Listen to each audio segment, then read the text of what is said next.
Welcome to Speakernomics, the official podcast of the National Speakers Association, created and hosted by speakers for speakers.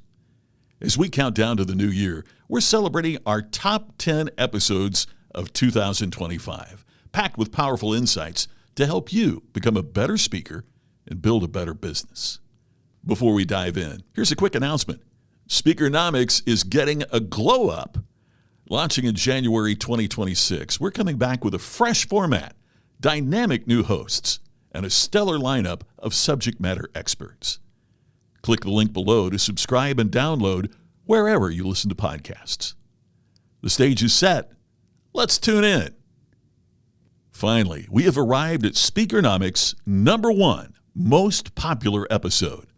Let's listen into a compilation episode and expert advice: how to create captivating speaker demo reels.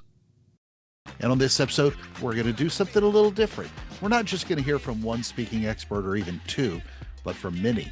We'll be doing a series of shows where we take a look through the lens of quite a few really smart people who view the speaking game differently, and then we'll draw a red thread through it, if you will, through that story.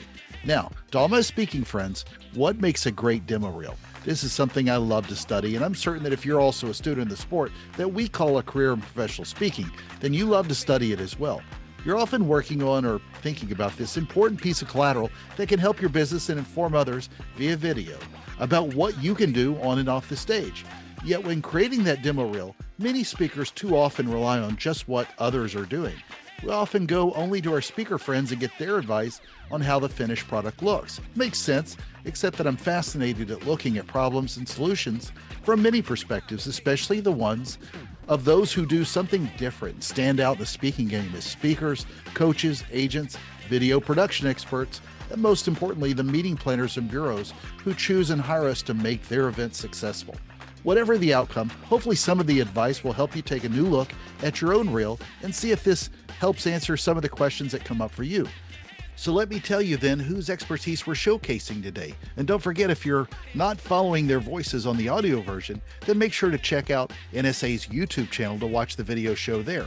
In order of appearance, you will hear 2024-25 NSA Board Chair, the Hall of Fame speaker, and certified speaking professional Meredith Elliott-Powell, the brilliant speaking coach and author of Book More Business, Make Money Speaking, Lois Kramer, a bureau expert, Tim Matthey, from Speakers Bureau, Speak Inc., the motivational media founder and speaker video expert, Matt Bauer, the fantastic speaker, Robert Kinney III, a CSP and former host of Speakernomics, speaker agent phenom, Michelle Joyce of the speaker management company, Michelle Joyce Speakers, the amazing speaker, Sylvie DeGiusto, a CSP and global speaking fellow, Deja Urbanovich, the superstar founder behind bureau and event services company, Speechless, Emmy Award-winning keynote speaker and certified speaking professional, Clint Pulver, the expert president and co-owner of Executive Speakers Bureau, Richard Shelp, the awesome certified meeting professional and senior manager of meetings and events for Destination South, Shannon Jones, the founder of the Speaker Lab and author of The Successful Speaker,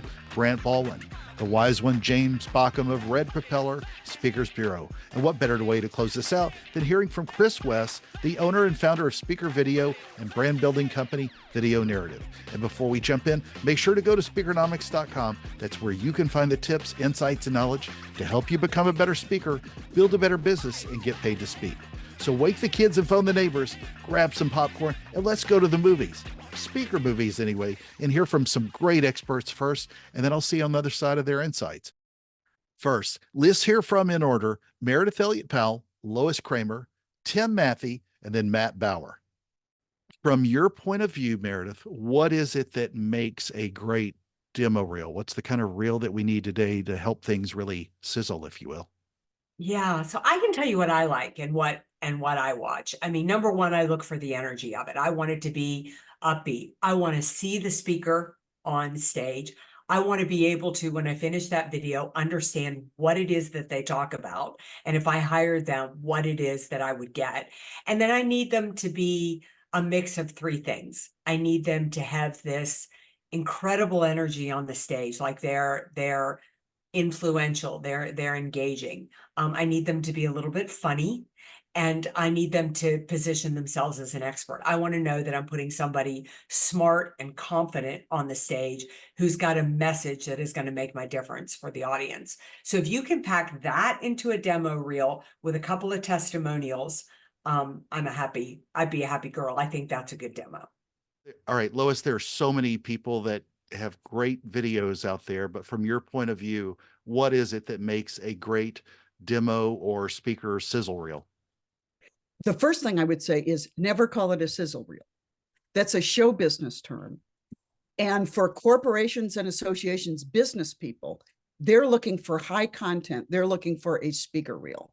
So I would call it a speaker preview video or speaker reel. I think they're incredibly important. It's all about the video now, Shark. It gives people the confidence to hire us. And they know that we have the ability to capture an audience well. For a speaker reel, I think it's important to right off the bat, put everything that follows in the reel in context. And that's why I suggest to my clients that they open a preview video with their positioning statement. It sets everything, the concept and outcome of working with them. It sets everything, all the other points, comments, stories that follow in the reel. It puts them in the context of how I position myself in the industry. So you may want to do this yourself. There are great editing programs. We also have people who are specialists in this. And I say, wherever you are in your business, you need to have a good speaker reel, whether you're doing it yourself. There are so many ways we can look, so many options to find great speaker reels, and look at what's working for them. Look at some of the people who are doing really well. How are they promoting themselves? What do their reels show?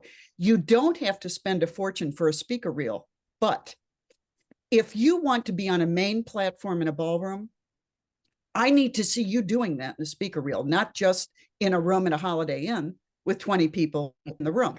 Not that there's anything wrong with that, but you want to position yourself for the work that you want to get. So I think that you want to make sure that you are really smart when creating this. Never, ever close a speaker reel without a call to action at the end. So I'm opening by positioning everything that follows in the context of the concept and outcome of working with me.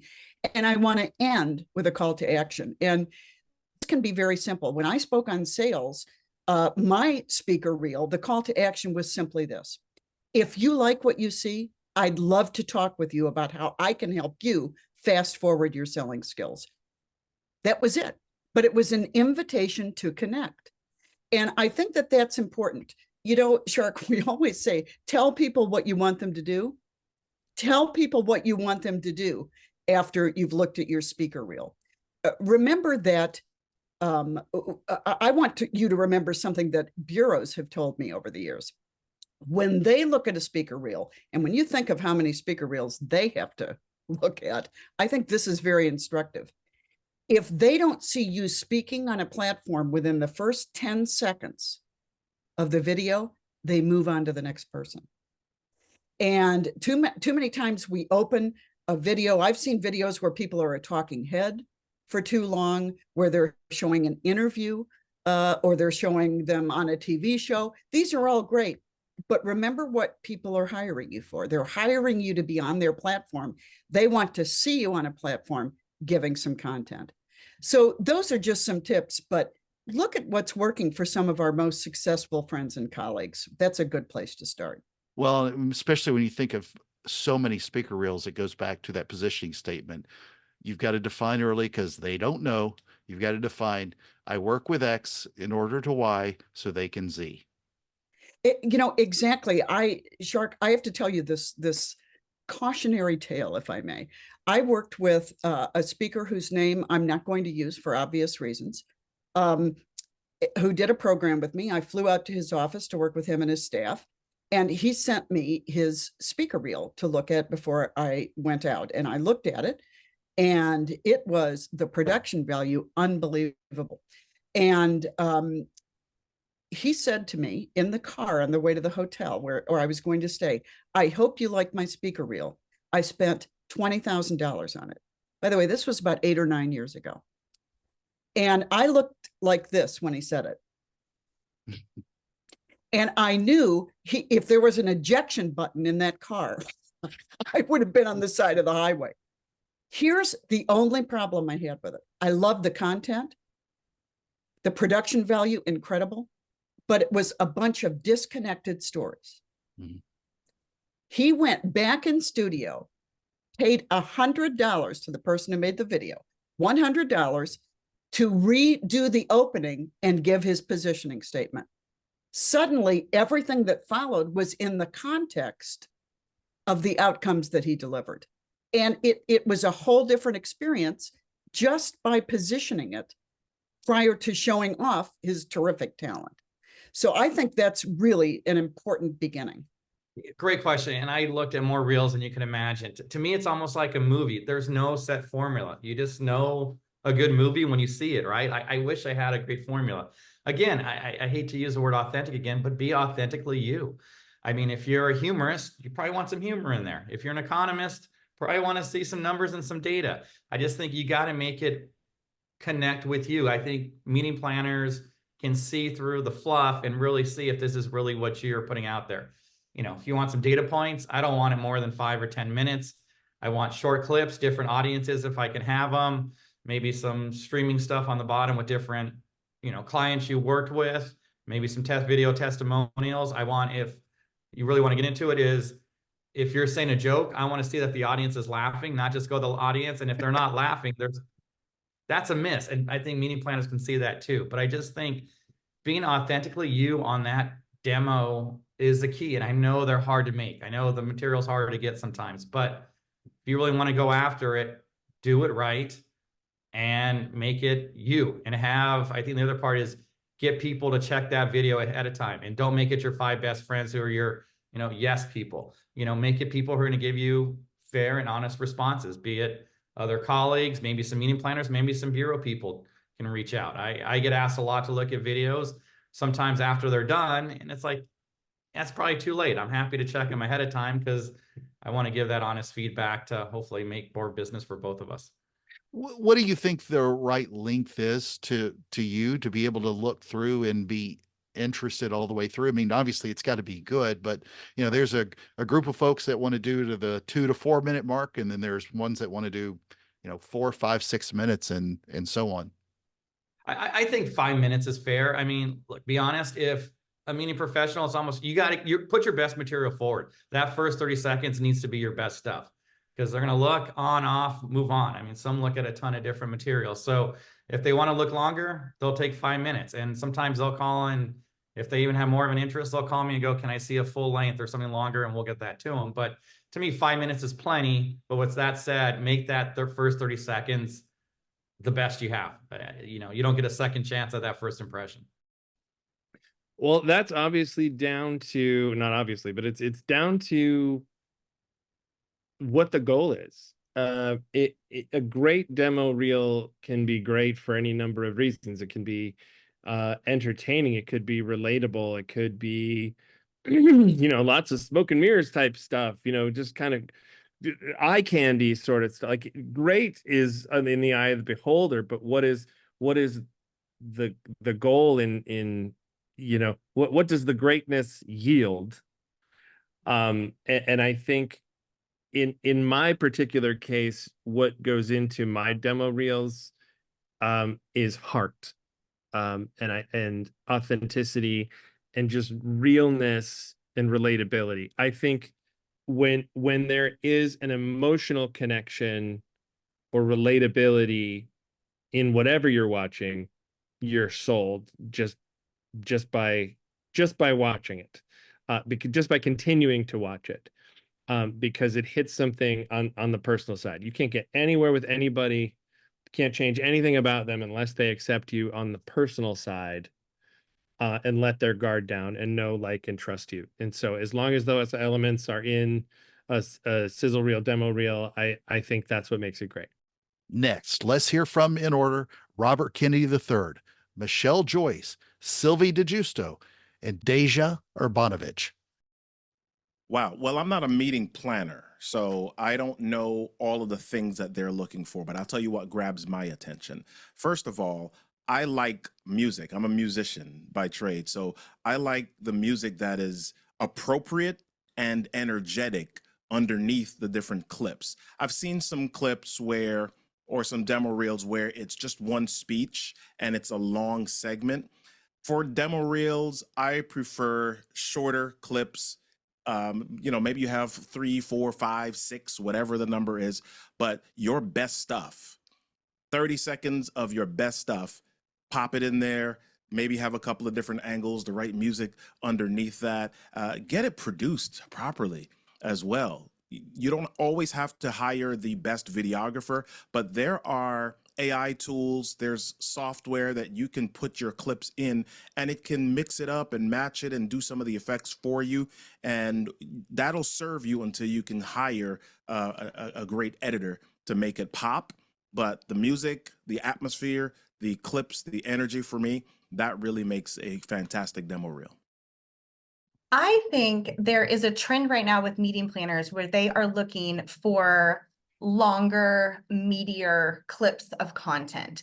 There are a few exceptions to the rule, right? Some very well-known speakers have the flashy sizzle that presents like a movie trailer, and that's okay because it's on brand for them, right? So like the average worker speaker, like you talked about earlier, that's not going to really work for them.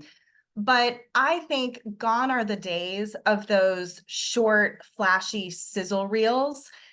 Meeting planners, as I mentioned earlier, cannot get on a plane to preview all these speakers. They are relying on the video footage from past events, audience interactions, clips of content that resonate with their audience. Pardon me, they want to see, what is the content you're going to deliver? How does that land? What are the lessons? How did you customize it for the audience you're in front of? So I encourage speakers to have those longer clips, like let it get a laugh, but then let me see what happens right after it. Let me see the full picture of what you're delivering. And then, listen, something that's put together really well is going to go a long way with nice transitions and maybe some testimonials and some graphics. Like, I think at the end of the day, though, if a new or emerging speaker was asking me what to look for, I just want to see the proof that you are who you say you are on stage.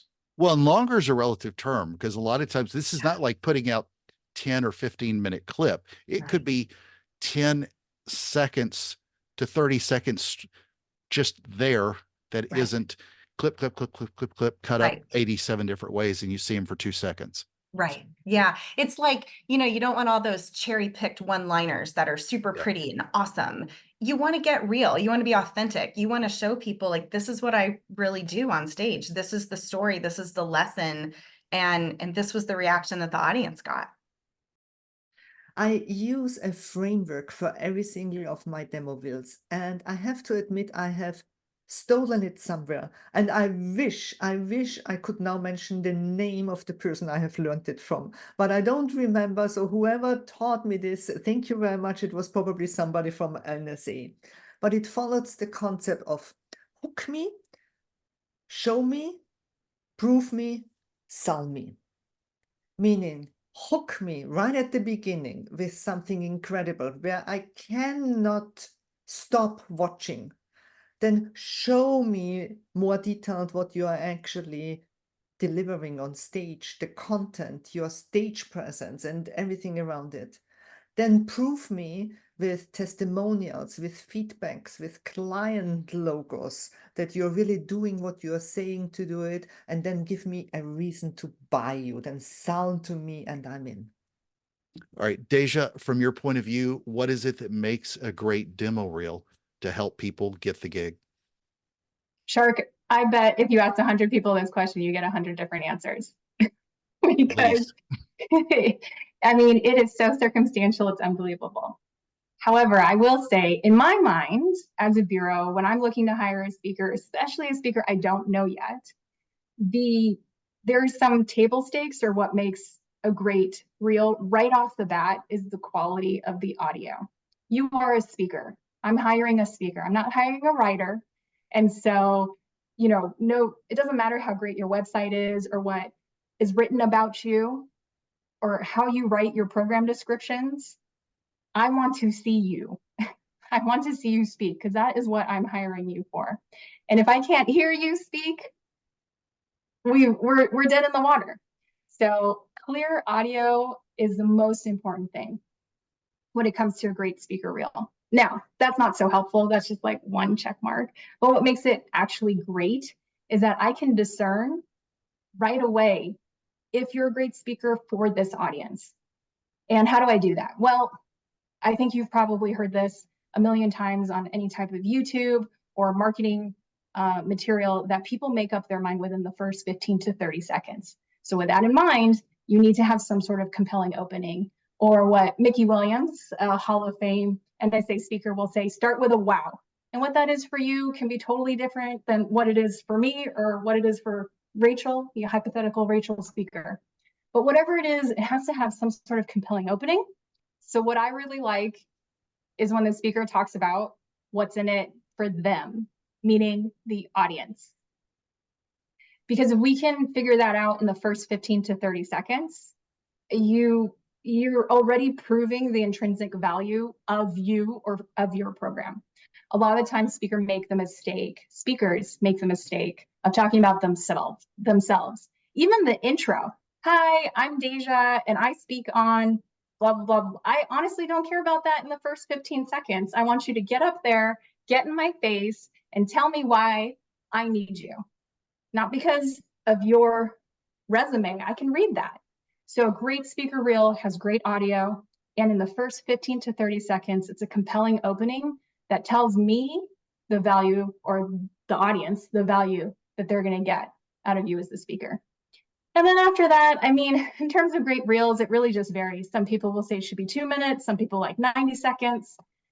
I mean, honestly, for me, it doesn't really matter because it's just about those first 15 to 30 seconds. I also love when a speaker has multiple clips of them speaking, especially if the audience, and I can see the audience reaction, because there's a lot that you can see that you don't hear between the connection of the audience and the speaker. So being able to see an audience with a speaker, I think, is really powerful. It's a nice to have, not a need to have. The need to haves are just those first two things I was talking about, that quality of the audio and that compelling opening. Yeah, go ahead. Sorry. No, I was going to say, what about when people do the monologues now? You start seeing a lot of people where they'll do a lot of stuff on stage, and then you see sort of them tilted at about a 30-degree angle, talking off to the side about what it is they do, enjoy, yes, talk about, etc. Yeah, the monologue or the interview. The sort of looks like an interview. Yes, the interview. So this was actually very trendy, I will say, in the beginning, not in the beginning, 10 years ago, when we were really starting to develop a trend for speaker reels. And so the interview was, wow, this really high production type of video. And I think what we're seeing, not just with like speaker reel content, but preferences of trends and preferences for consuming content, is we want authentic and genuine content. We're starting to see, I think, a flow towards that, because I have seen terrible speakers that have a very high production, high quality, rehearsed, beautifully edited, like a movie speaker reel, and they're a terrible speaker. I mean, I'm shocked what you can do. I mean, it's the silver screen, right? You can edit it. So somebody like me who has booked thousands of speakers, I don't need any of that high production. I need to see authentically what the speaker is like. So this is a very long way to get to how do I feel about that interview. It's fine if I am judging this individual for a panel or for a workshop. But if I want them on stage as a keynote, I just need to see them keynoting to discern if it's an appropriate fit for this audience. I will say it doesn't hurt you, Shark. to have that. Another piece that we didn't talk about, Shark, is testimonials. So this concept of social proof. And I'm not against testimonials in a speaker reel. I think that it can help if the content of the testimonials serves the message. It's not helpful when someone says, Shark was amazing. Great. I mean, I can figure that out, right? Shark saved my marriage. Okay, I'm listening. So testimonials, I think as long as the content is there and it serves the message, it adds to it, meaning that it creates either some sort of emotional response or data that otherwise couldn't be communicated with the clips or with the sidebar interview monologue. Now's the time to hear from Clint Pulver, Richard Shelp, and Shannon Jones. From your point of view, what makes a great demo reel? I've seen many reels, and yours is different than a lot of people. I think, in my own personal opinion, the shock and awe factor of leaving them wanting more, letting them just see the experience, letting them see the end result, taking them on a ride through that demo video experience has been key for us. I kind of take the approach of P.T. Barnum. He was the circus genius, marketing genius. And when the show would come into town, they would promote and put up these posters of all of the things that were just the things that you couldn't not see.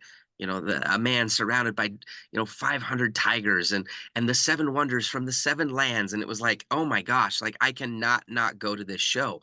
Like, it just looks incredible.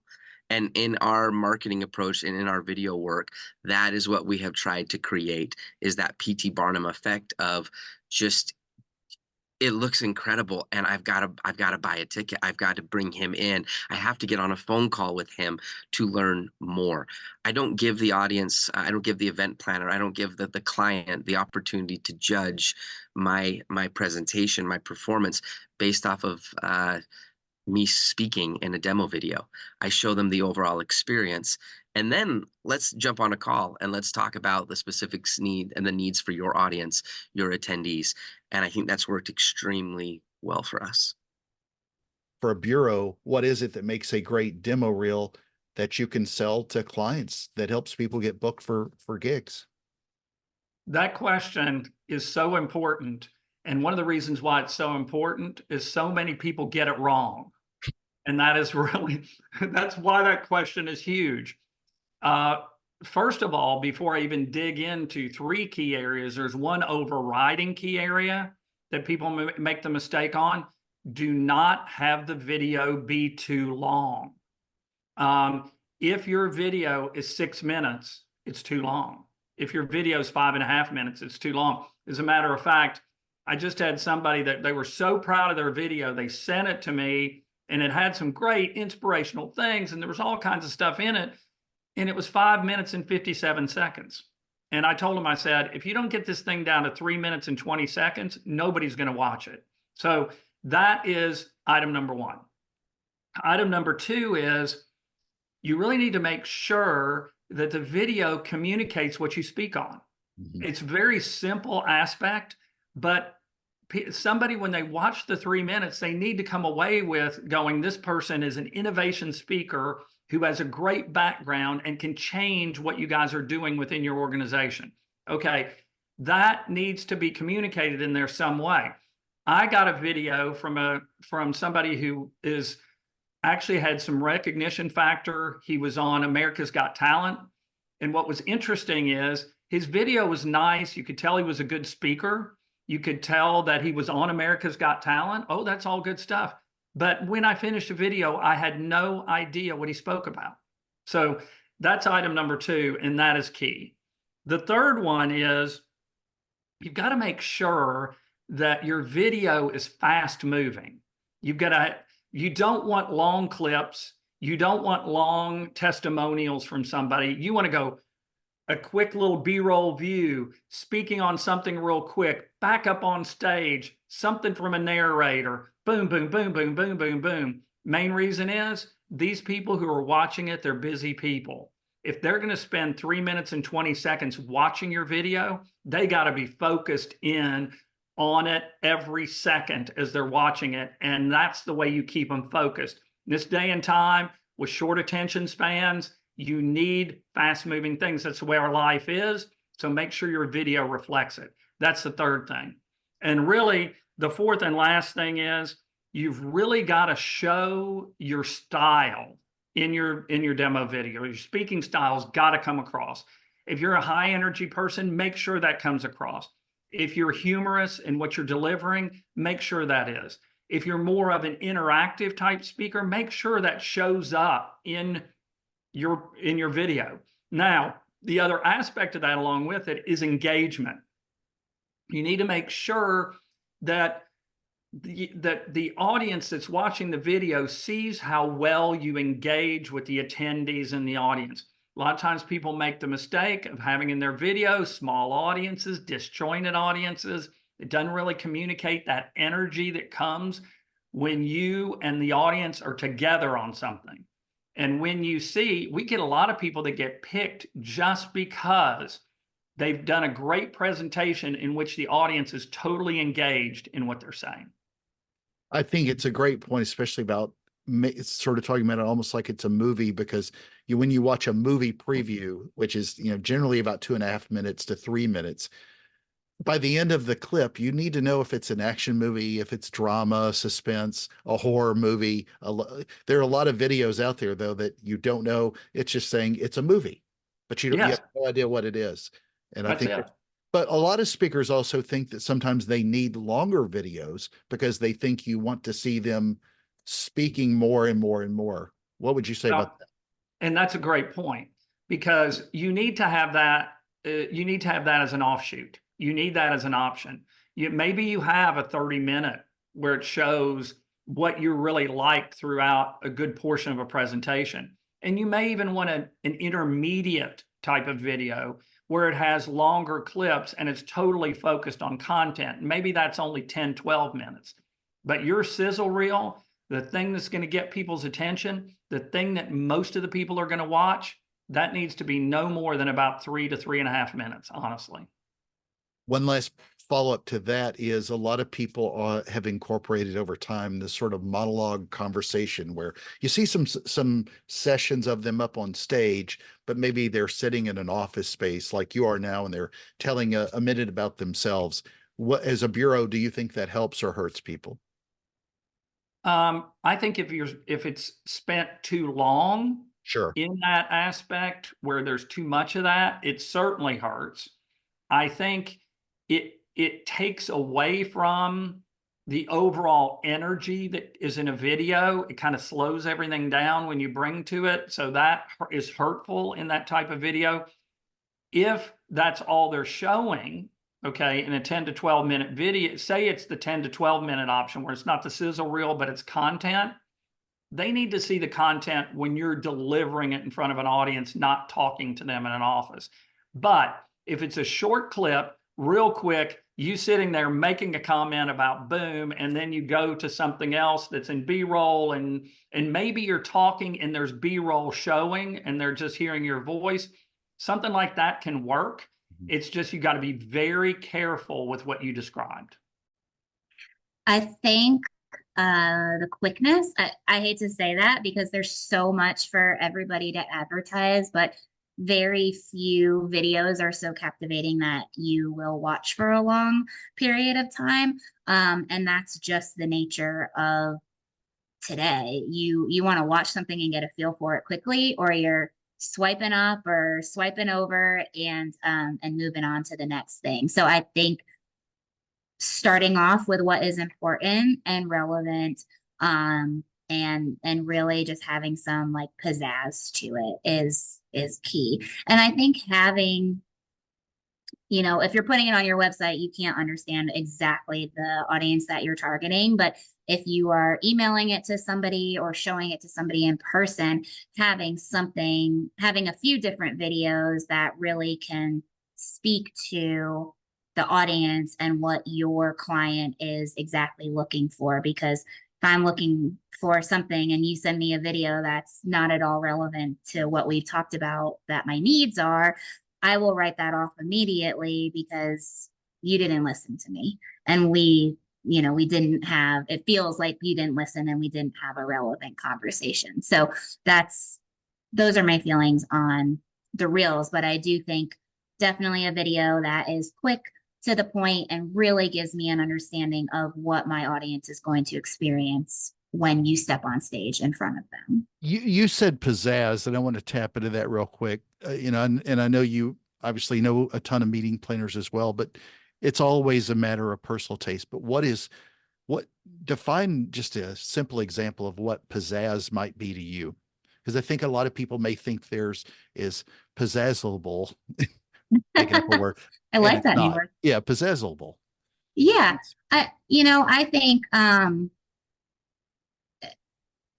there is a place and an audience for every single person, right? There's different scenarios. Some of the topics have to be really content and education heavy because the goal is to teach accounting or pharma or something along those lines that are maybe not the most exciting topics to sit there and take in, but they're necessary.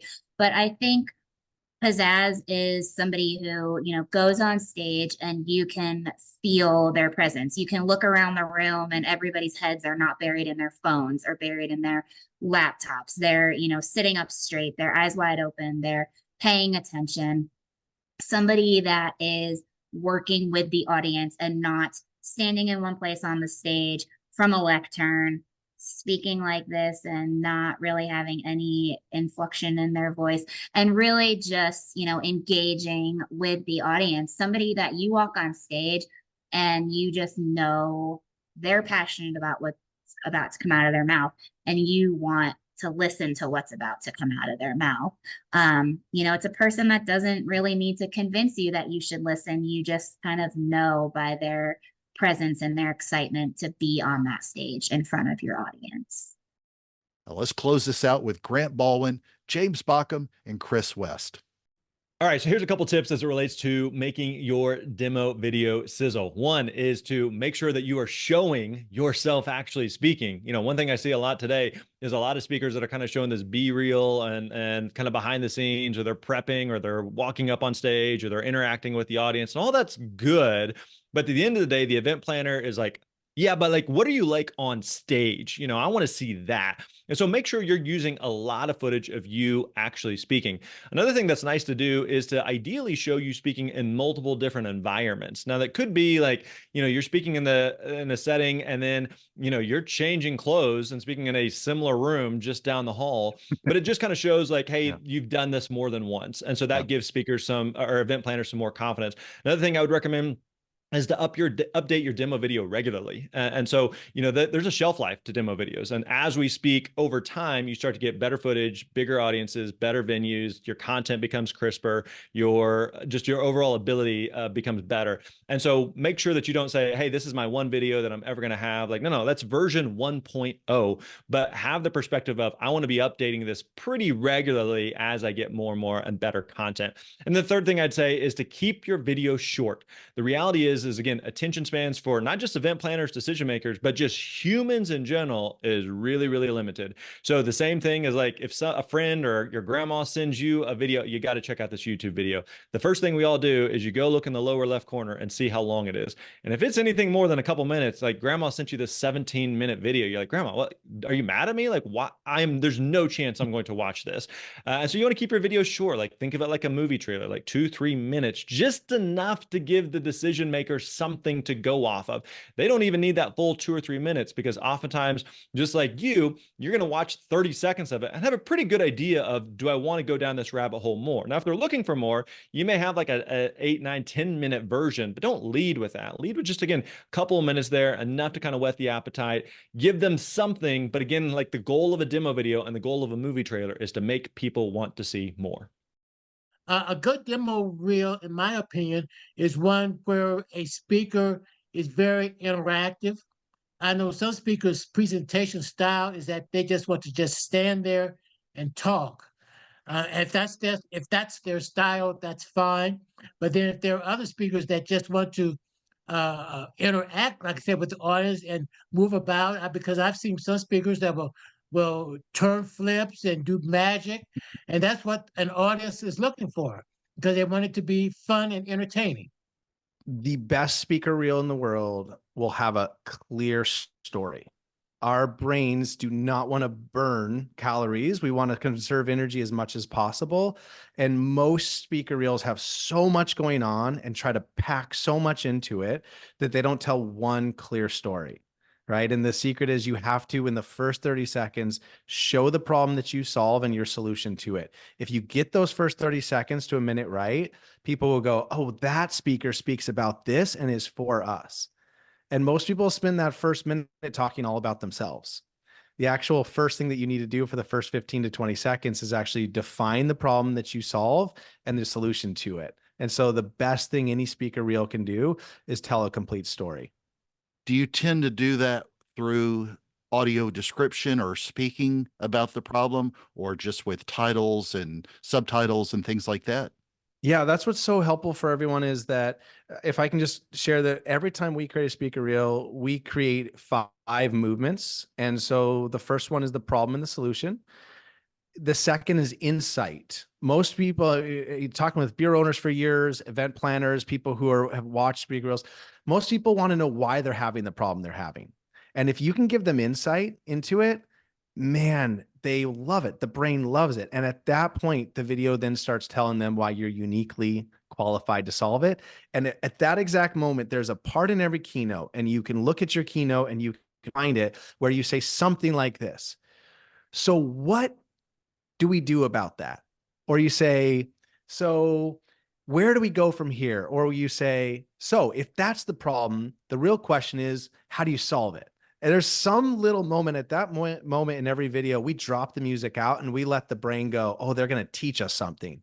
And you move into the fourth movement, which is teaching. Now there's sound clips and they're teaching. They're practical things that you can do, that you can start improving. Just like every event planner says to you, I want practical, tactical solutions, right? That's the part to put them. But every single time you put it, you have them say something that's practical. And then you add a social proof, which is just a written testimonial. You take all your written testimonials, you find 3 words in each. And it's incredible when you do this combination of, so what do we do about it? This was phenomenal. Sound clip where you're actually telling them something to do. This was incredible. Sound clip where you're showing them what to do. They were amazing. They do not need to be long written out testimonials, just few words mixed with the right combination of you saying, here's the steps you take. You're in that sweet spot. And then the 5th part is simply results. There's some point in your keynote where you describe how things are going to be different. That's the very end point. And if you combine how things are going to be different with social proof, people saying this was incredible, and you in different spots and people saying this is a person who's done this all over, they're the one we want to go with.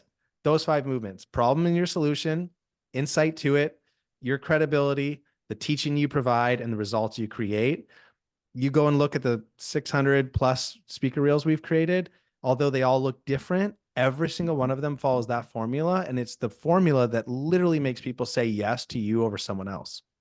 And how long do you with all the 600, what's the sort of average sweet spot that you see that works from what you hear from other speakers with how long that demo reel should be? A bureau will tell you today that I need 2 good minutes. People will make decisions on 2 minutes. When we look at the actual analytics on hundreds and hundreds of videos, we watch that almost nobody watches past 2 minutes and 21 seconds. So we like to have the sweet spot be somewhere around 2:45 to 3. But here's the difference is there's a lot of times where someone's going to watch it the first time. And then the second time, if they're going to try to make a decision on you, they're going to watch it longer. And so it's not about the exact right length. It's about the movements that you get right, because a lot of our current videos are around 5-6 minutes, but we know no one's going to watch that full length at the beginning. But maybe when they're making that second decision with the group, or that final, hey, it's between these 3, let's watch the whole video and really determine which one we want. That's where that length starts to actually distinguish you. And so it's less about the length and more about what are the movements, because if in 2 minutes, I can make them really clear about your problem, your solution to it, impress just the heck out of them, and then specifically give them some steps to start following, they're going to say, this is a person we should consider and put you on the short list. They'll probably come back to it later. So it's all about, do you have the right stuff early on to solve the problem? And then you can make it longer. But 2 minutes and 21 seconds is, by that point, most people are going to stop watching the video. Let's do a quick recap then, based on their expert advice. It's so often that I do these shows with 3 key takeaways, but today's your lucky day. Here are 14 gold nuggets to think about investing in with your speaker preview videos and demo reels. Number 1, energy, energy, energy. Meredith reminds us to show that energy. That's so true. We've all seen some reels that didn't have enough energy, if any energy at all. No one hires you to bore them into a nap. She reminds us that it's good to have humor, position ourselves correctly as experts, and have a couple of testimonials, but you got to be authentic. Number 2, context. Lois reminds us about opening with a positioning statement. It sets the tone as well. It's most often people don't know who you are, who you work with, the problems you solve, or the results you help them deliver. Lois is right about providing the context and connecting those stories. And make certain to have a call to action at the end. Make the ask and don't leave your video without it. Number 3, Tim reminds us that it's got to be authentically you to connect with you. They don't just need your fluff, they need to see who you really are on stage and get honest feedback on your videos, not just what friends think. And then Matt reminds us that it's got to have heart. Videos can be many things, but they need to touch on that emotional connection that makes you relatable. It helps them accept you and know, like, and trust you. Then RK3 reminds us to consider the music, and that is so true. Setting your best stuff to good music, really good music, really can set the tone of the video. Michelle reminds us that meeting planners need to see you speaking. Splashy is great. Those jump cuts look great, but often you'll make more waves with just simpler, longer clips. And longer doesn't mean minutes and minutes and minutes. It's relative. And it's often that adding 10 or 20 seconds more is enough to show you other than just the string of 2-second one-liners throughout a video. Sylvie had a great framework. Hook me, show me, prove me, sell me. Love this formula in so many ways.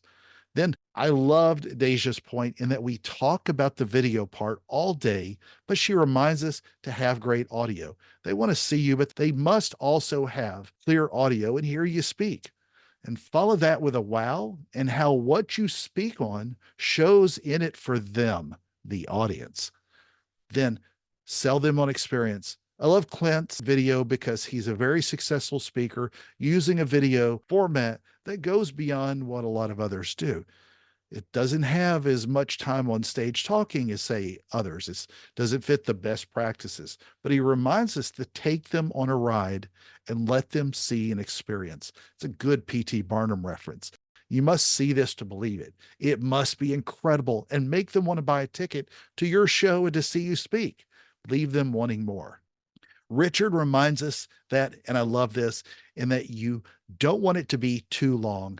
Time is precious for those watching many videos, and it could be a separate video that's not necessarily the preview that sizzles. And I love too, when we spoke about thinking about these like a movie trailer. To stay with that concept, make sure that they know after your preview demo reel that they know that if it's a comedy, a drama, a rom-com, action, horror, well, hopefully your demo is not a horror one, but does it truly convey what you speak about so that the audience and meeting planners buy the right ticket to the right movie? And does it truly show your speaking style? It's got to show up in the video and show engagement. Shannon reminds us that they need to be quick, in that this may be your baby, but they see so many babies and very few are so captivating. It's just the nature of today. It's not always a speed question, but speed is often captured by captivating with some pizzazz. Pizzazz can come in so many different flavors. There's a place in an audience for everyone, but will their audience pay attention to you? Do they see your passion? Pizzazz makes a video seem quicker too when they see your passion. Grant reminds us to show yourself speaking in a lot of environments. Also, keep your videos up to date. There's a shelf life to all of these. I remind speakers too, not to name your reel with the year, which of course I'm guilty of in the past as well. It may timestamp it in a bad way for what you think is evergreen content, but now we think about as Betamax or VHS quality. James reminds us how helpful it is to be interactive with the audience because they want us to be fun and entertaining. So whether you do hula hoops, cartwheels, kung fu, a trust fall, or just stand on stage, think about making it more interactive and let's see that audience smile with what you do. And then Chris tells a great truth about telling a story.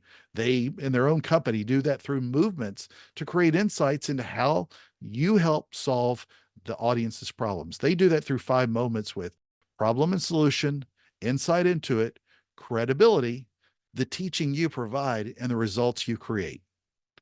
One more consideration, and this last consideration is keeping it short. We're in a short form video world. That doesn't mean making everything 2 minutes or less, but you have to consider that meeting planners are not sitting down with popcorn to watch hours and hours of a big show of demo reels. They have to look through a lot of videos. But if every one of them was 5 minutes long, then at most, they would only get to see about 12 in 1 hour, and they look at many more than that.